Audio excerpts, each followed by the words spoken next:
Достар, біз Болгария мен Турция границасындамыз, шекарасындамыз.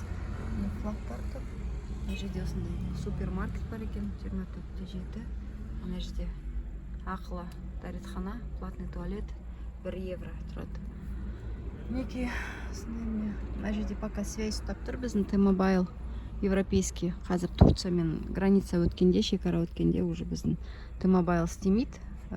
Польшада айтқан істемейді деп, турецкий симка алуға тура келеді. Турецкий симка аламыз, ала жаса. Неке достар, қазір Арман Қырайтағы видео түсіреміз. Мынау неке осындай шекараның алдындағы, мына шекара Хамза Бейли дейтін кішкентай қалашықпен Ямбол қаласынан, Болгариядан Хамза Бейли қаласына дейін где-то бір қанша километр болды? 40 километрда, я?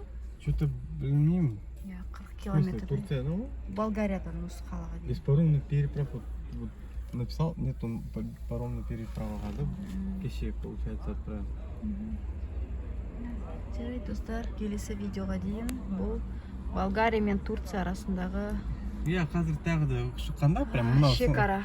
Біз тоже Бүгін 31 тамыз 2023 жыл.